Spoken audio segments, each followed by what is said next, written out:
Welcome to another episode in our podcast, The Way Out is In.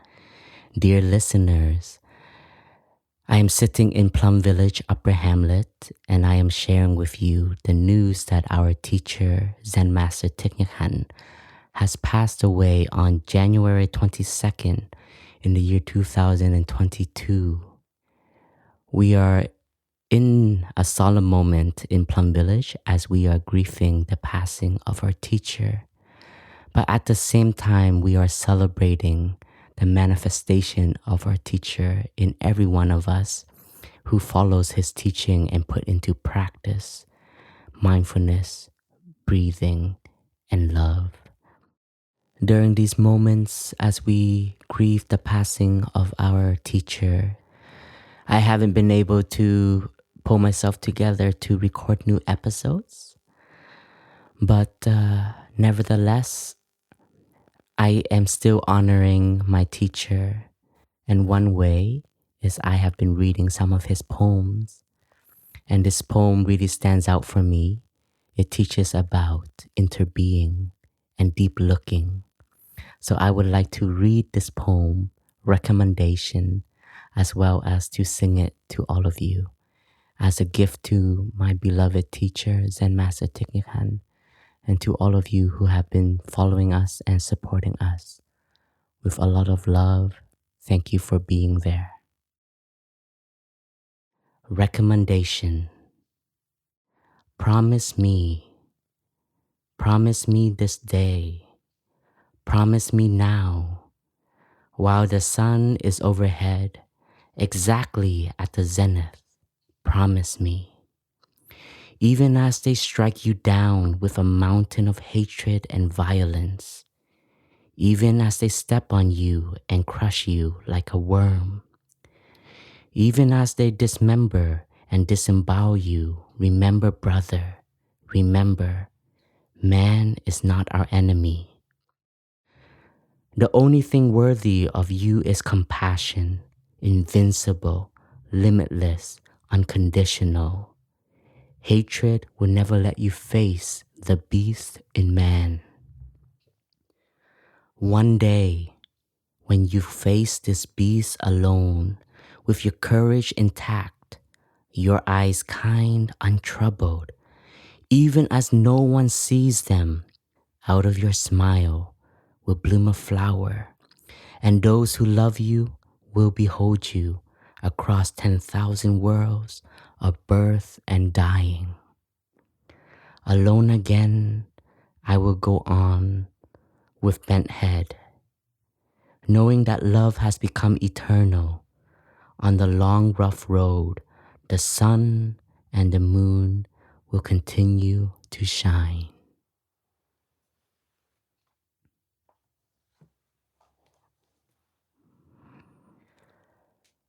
Alone again,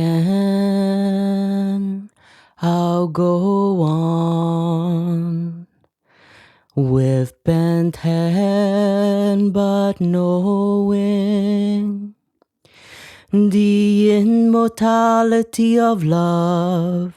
And on the long rough road, both sun and moon will shine.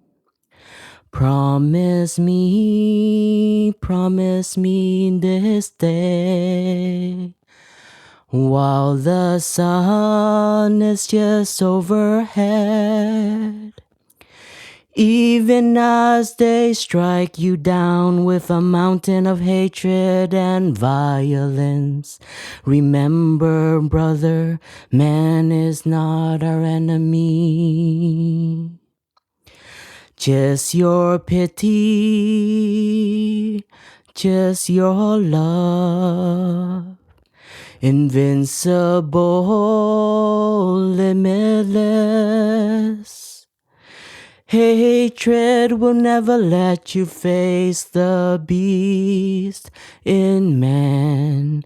And one day when you face this beast alone, your courage intact, your eyes kind, Out of your smile will bloom a flower, and those who love you will behold you across 10,000 worlds of dying and birth.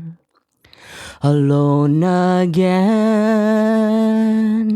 I'll go on with bent head, but knowing the immortality of love, and on the long rough road both sun and moon will shine, lighting my way. Thank you, dear friends. Now we want to offer this special episode with collaboration with the On Being podcast with Krista Tippett, recorded in 2003. In 2003, I was a young monk, and it was my first time on tour with Thay to the USA, and I was present for this interview. And I was an attendant making tea for Thay and Krista Tippett. And for all of you who would like to listen to the edited version, On Being podcast will relaunch this episode in memory of our teacher, Zen Master Thich Nhat Hanh. You can find other episodes of the podcast The Way Out Is In on Spotify, Apple Podcasts, or any other podcast platform, as well as our very special Plum Village app. And this podcast is only possible through the generous donation through the Thich Nhat Hanh Foundation. So if you would like to continue to support the work of Plum Village, you can visit the website www.tnhf.org/donate. We hope you enjoy this episode. I think what intrigued me, and I know since we don't have lots of time and you're very tired, is that you actually wrote The Miracle of Mindfulness in those years when you had somewhat withdrawn from that great political and social activism of the 1960s. And so I wondered if mindfulness, that emphasis on mindfulness, was really the core of the learning that you took away from those years of such turmoil and activism on your part. Well, that was the practice that kept us alive, helped us to survive. And the Miracle of Mindfulness was written for our social workers first in Vietnam, because they were living in a situation where the danger of dying was there every day. So out of compassion, out of the willingness to help them to continue their work, the Miracle of Mindfulness was written as a manual practice. And after that,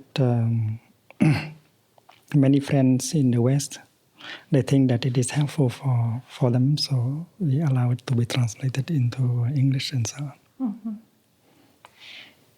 Mm-hmm. And I know that the elements of mindfulness, the way you describe it, are in traditional Buddhism, the teachings of the Buddha, but you do seem to have placed a very special kind of emphasis and interpretation on breathing, and also, what is the Vietnamese word that you're translating as mindfulness? What are the connotations of that, I wonder? Chánh niệm, it means true mindfulness. And niệm means your mind fully present in the here and the now. Okay. And mindfulness is at the heart of Buddhist meditation. Because with mindfulness, you'll be concentrated. And mindfulness and concentration help you to see things and to touch things more deeply, so that you may understand the true nature of what is there. And that kind of understanding will set you free from your wrong perceptions and from the afflictions that come from your wrong perceptions. What have you done with this concept, though, that is different? I mean, how did you interpret it or apply it differently that it had such an impact? Mindfulness is an art of living. When you are mindful, you are fully alive, you are fully present. You can get in touch with the wonders of life that can nourish you and heal you. And you are stronger, you are more solid in order to handle the suffering inside of you and around you. When you are mindful, you can recognize, embrace, and handle the pain, the sorrow in you and around you to bring relief.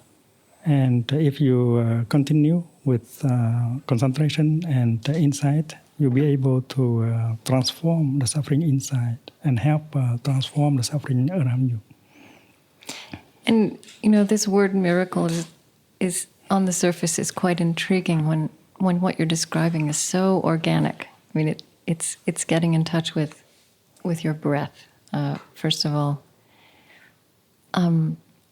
Does that word, or does this phrase, the miracle of mindfulness, does that come out of your Buddhist training, or was that a phrase that came to you?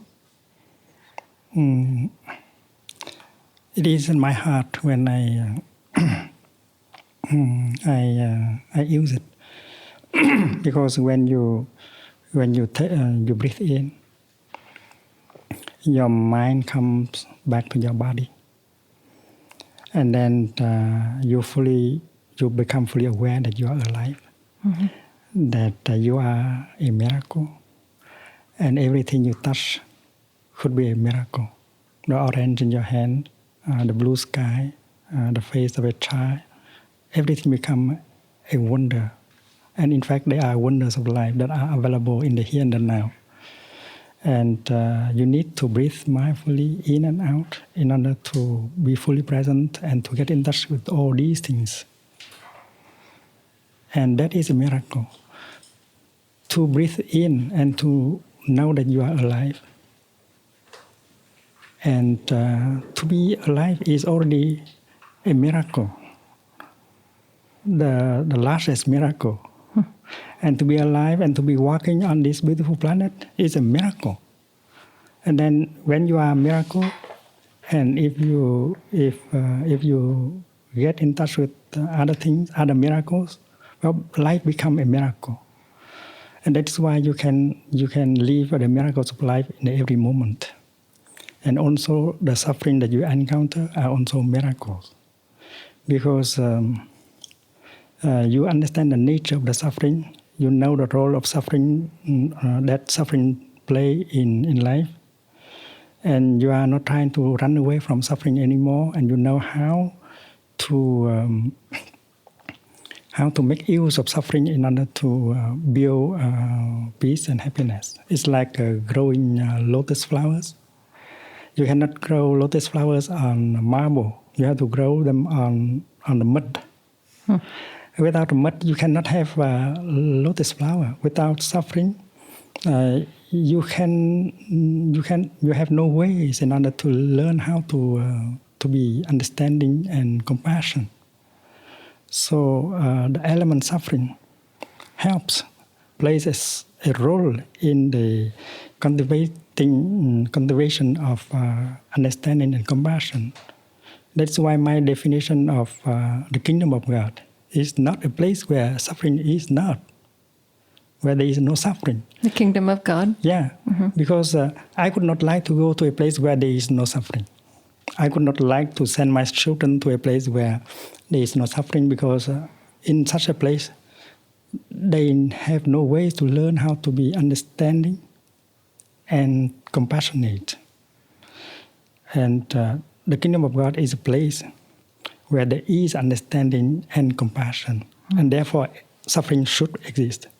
Like in a place where there are lotus flowers, there must be mud. And that's quite different from some religious perspectives, which would say that the kingdom of God is a place where we've transcended suffering or moved beyond it. Yes. Yeah. And it's so naive to think that there is the right without the left, the above without the below, the good without the evil. And suffering and happiness, they are both organic, like flower and garbage. If the flower is on her way to become a piece of garbage, and the garbage can be on her way to becoming a flower. Right. That is why you are not afraid of the garbage. You know how to handle the garbage so that flowers can be created. And that is all. There's no attempt to run away from suffering. You handle the suffering in such a way in order to create well-being and happiness. I think we have suffered a lot during the 20th century. We have created a lot of garbage. There was a lot of violence and hatred and separation, and we have not handled. We don't know how to handle the garbage that we have created.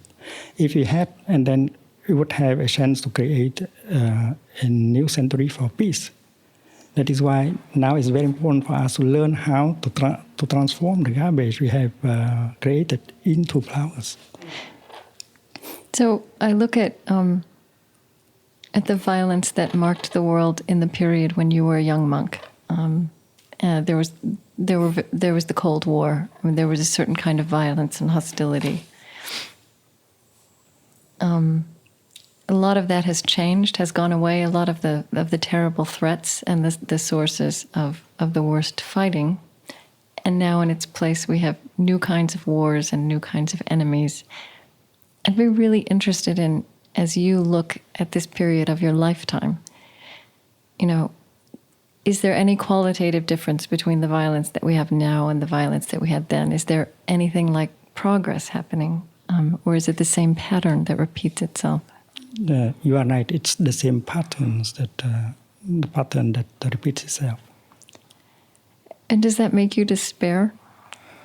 No, because I noticed that are people who are capable of understanding that, who have enough enlightenment, and if only they come together and offer their light and show us the way, there is a chance for transformation and healing. And in a retreat like this, you've gathered around you hundreds of people who are offering themselves up as individuals to this kind of training and mindfulness, and there's you're not just talking about peace here. There's a sense of peace. But then the cynical question would be, can these individuals make a difference? It seems like we live in an age of collective violence, collective terror, and collective acts of retribution. So how do you see the effect of this work that you do? And even of individuals really cultivating compassion? Well, peace always begins with yourself as an individual. And as an individual, you may help building a community of peace. That's what we try to do. And when your community of a few hundred people knows the practice of peace and brotherhood, and then you can become the refuge for many others who come to you and profit from the practice of peace and brotherhood. And then they will join you, and the community gets larger and larger all the time. And the practice of peace and brotherhood will be offered to many other people. That is what is going on. And you experience that to be Yes, happening. because when I came to the West, I was all alone. And I was aware that I had to build a community. And there was no Buddhist at all at that time. So I worked with non-Buddhist people.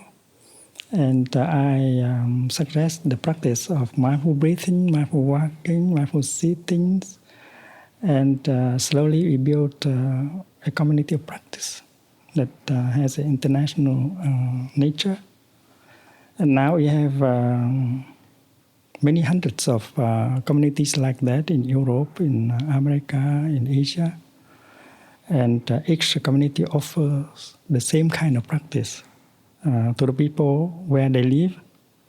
We even have communities in the Middle East consisting of Israelis and Palestinians. Right. I saw that you were bringing Israelis and Palestinians together at Plum Village. Yes. Mm-hmm. And it seems to me that there's been a change in the way you spend your energy, maybe as a way to put it, from this social activism on a grand scale and political activism in your earlier life. And that now it seems to be that you're focusing on groups of people who are facing challenges of violence. I mean, I see you in this year in the United States, you're meeting with members of Congress and Hollywood filmmakers and law enforcement officers. I mean, does that represent a new way of your thinking about what the problems are and how to change them in our world? We still continue the work we have done in the past. We continue to work to bring relief to refugees, orphans, and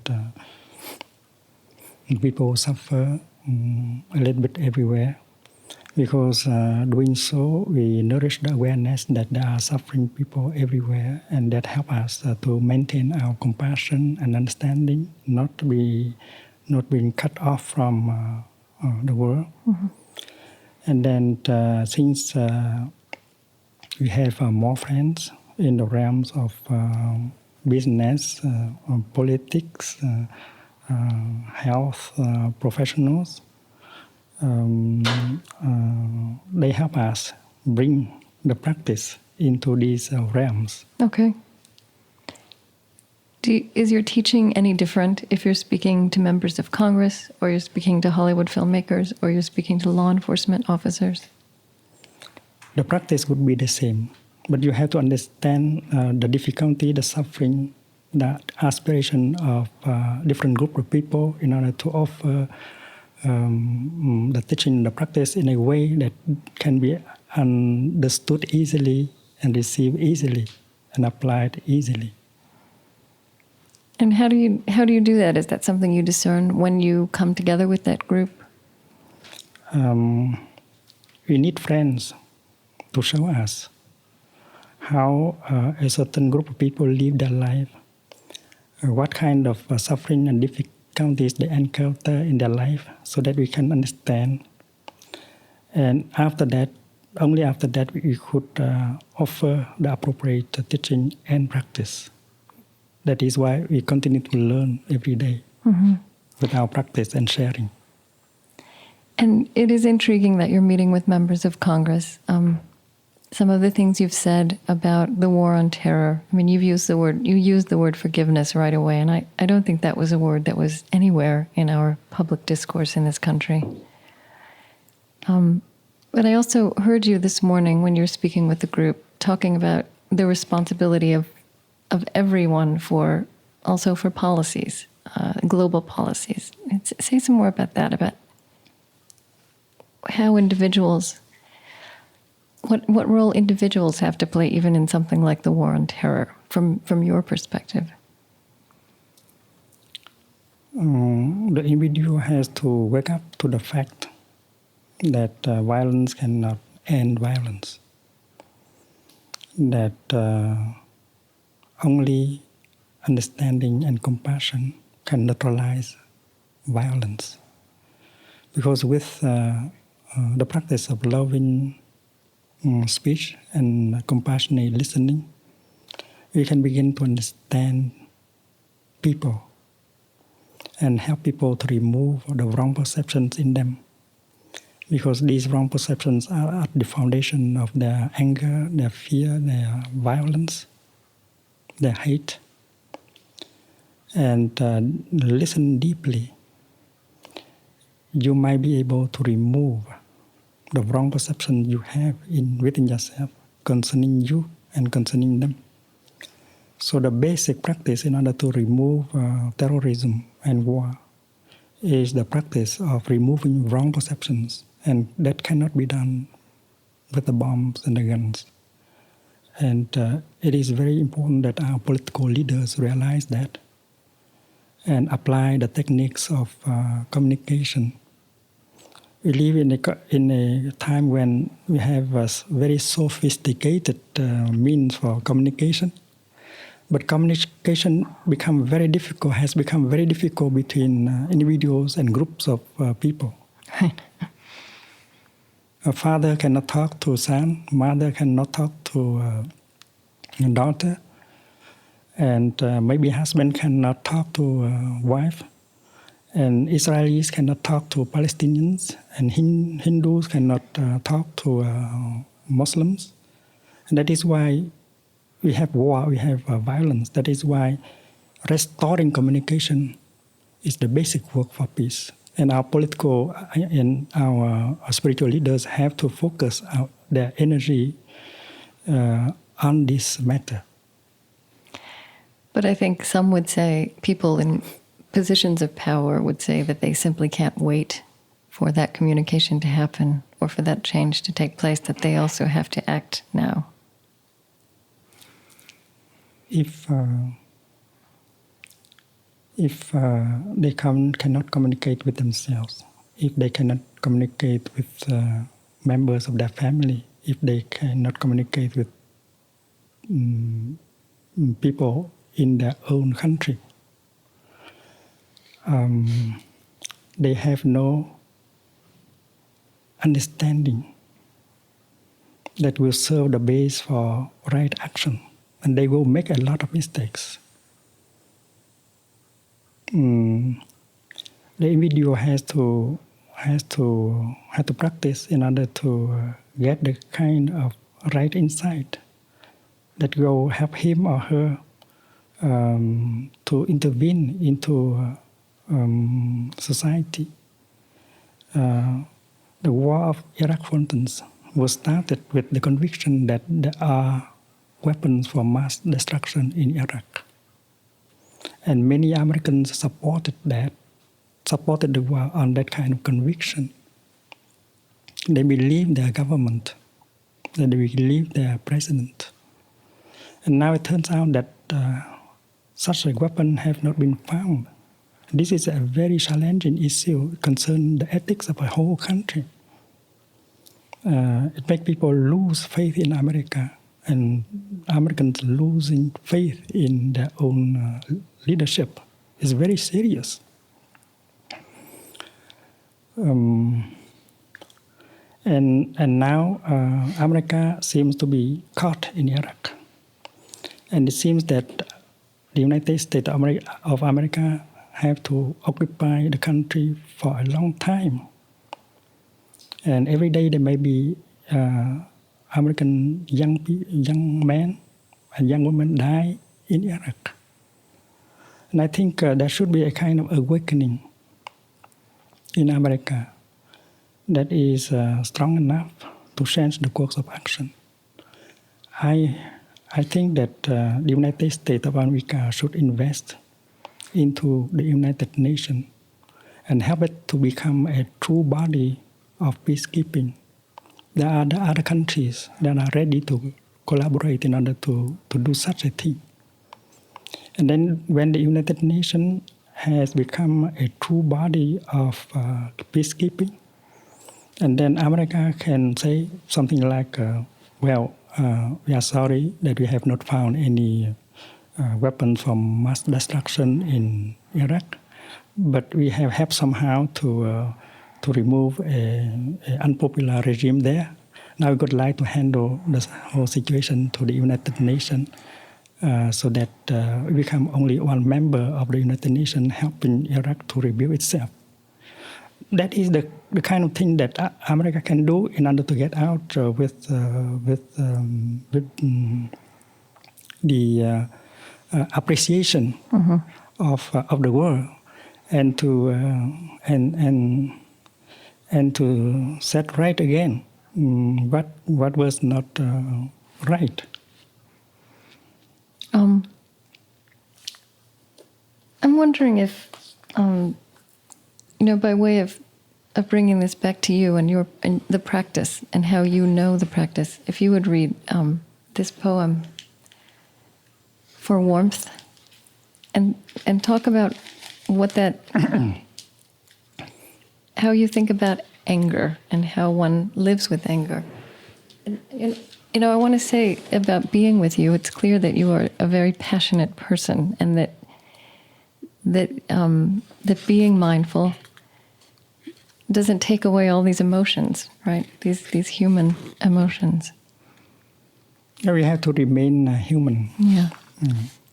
In order to be able to understand and to be compassionate. You have the right to be angry, but you don't have the right not to practice in order to transform your anger.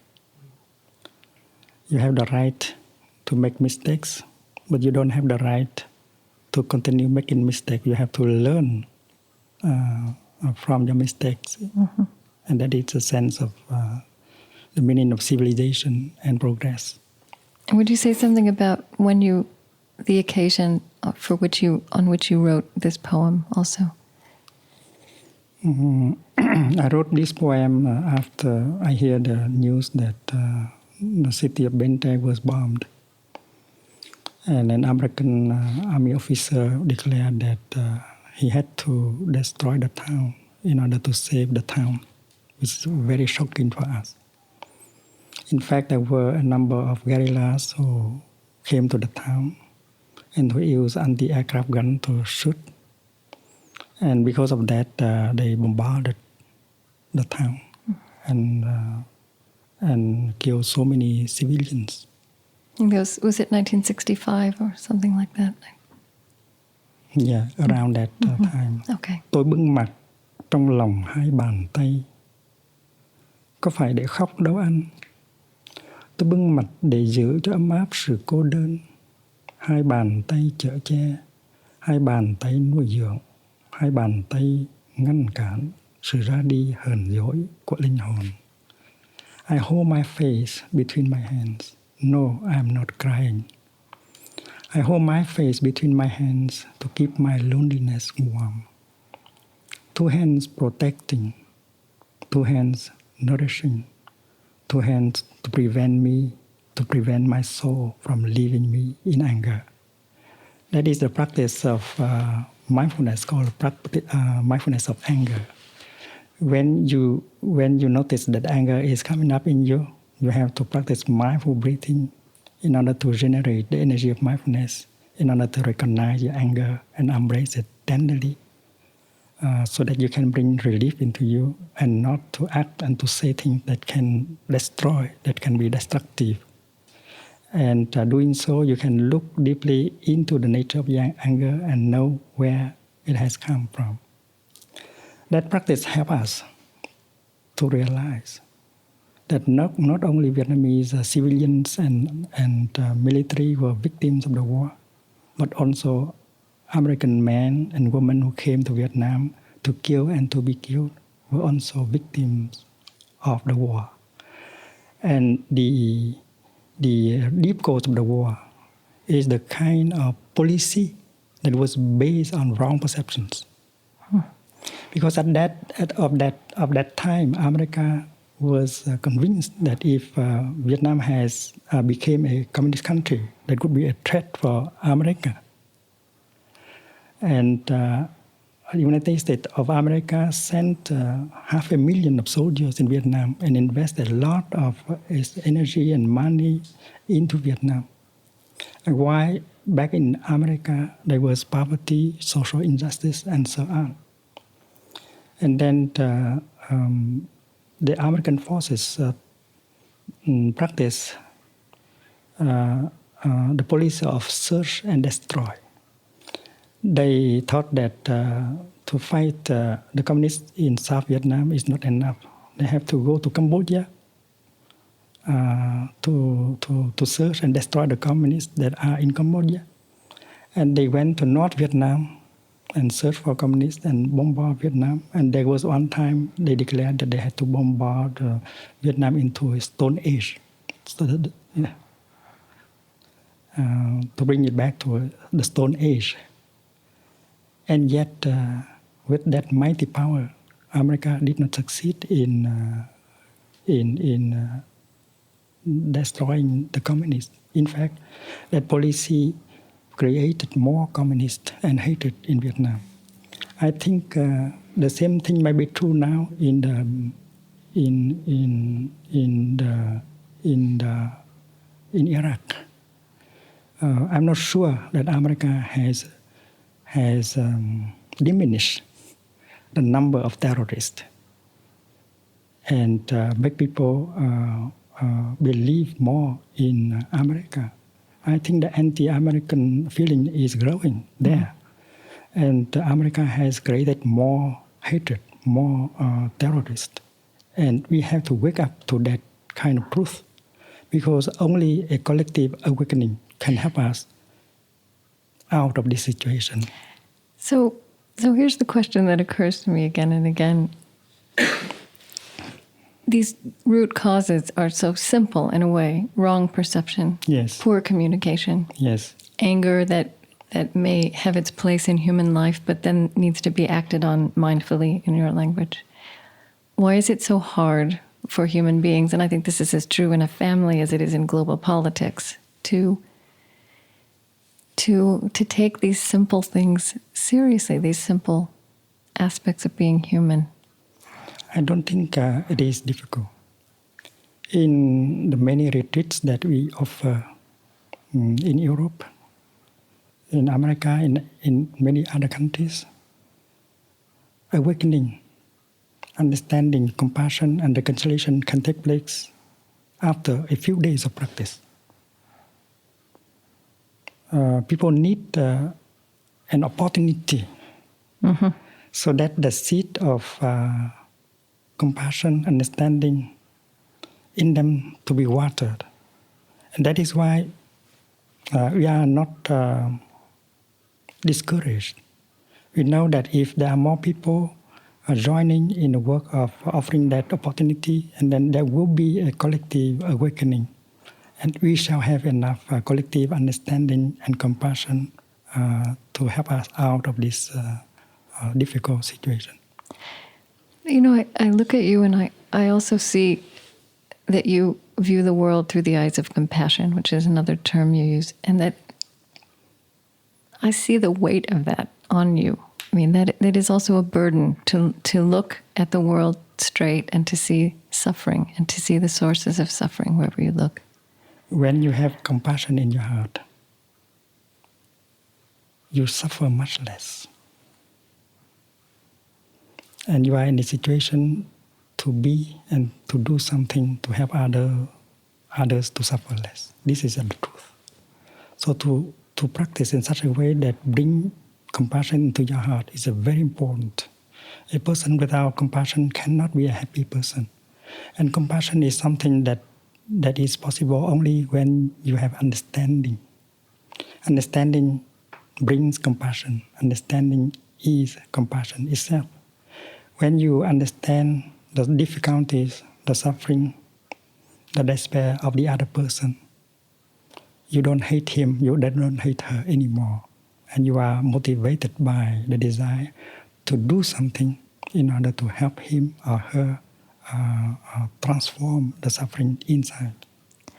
What would compassion look like towards a terrorist, let's say? The terrorists, they are victims of their wrong perceptions. They have wrong perceptions on themselves, and they have wrong perceptions on us. And that does not mean that we do not have wrong perceptions on us and on them. So the practice of communication, peaceful communication, can help them to remove the wrong perceptions on them and on us, and the wrong perceptions we have on us and on them. This is the basic practice. This is the principle. And I hope that our political leaders understand this and take action right away to help us. And we as citizens, we have to voice our concern very strongly, because we should support our political leaders, because we have helped elected them. We should not leave everything to them. We should live our daily in such a way that we could have the time and the energy in order to bring our light, our support to our political leaders. We should not hate our leaders. We should not be angry at our leaders. We should only support them and help them to see right in order to act right. I want to finish because I know I've taken a lot of your time. I want to ask you, this is from Fragrant Palm Leaves, which I know was a journal you wrote in the 1960s, but this is about Zen. Zen is not merely a system of thought. Zen infuses our whole being with the most pressing question we have. What are your pressing questions at this point in your life? Pressing question? Mm-hmm. What are the questions you work through in your practice, just personally, I wonder? I do not have any question right now. My practice is to live in the here and the now. And it is a great happiness for you to be able to live and to do what you like to live and to do. My practice is centered in the present moment. I know that if you know how to handle the present moment right with our best, and then that is about everything you can do for the future. That is why I'm at peace with myself. I take the time. I invest 1% of my 100% of my body and my mind into handling the present moment, and with that I feel at peace with myself and with the world. Were you always able to do that? That's my practice every day, and that is very nourishing. And there are friends who live around me and who practice the same, and they are a great support to me in that respect also. And I wonder, living that way and practicing that way, does forgiveness become instinctive? Does there become a point where you no longer react with anger, but immediately become compassionate and forgiving towards those things which would cause suffering? When you practice looking at people with the eyes of compassion, that kind of practice will become a good habit. And you are capable of looking at the people in such a way that you can see the suffering, the difficulties. And if you can see, and then compassion will naturally flow from your heart. It's for your sake, and that is for their sake also. If in the Lotus Sutra, there is a wonderful 5-word sentence, looking at living beings with the eyes of compassion. And that brings you happiness, that brings relief into the world. And this practice can be done by every one of us. I wonder if you would read me one more poem before we finish. And I was thinking of Illusion Transformed, and then just tell me what that says, what that means right now in the world.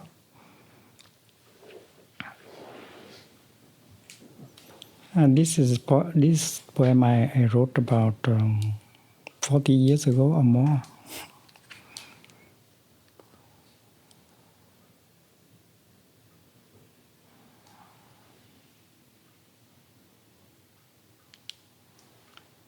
Horizons heavy eyelids, mountains leaning, seeking rest from earth below.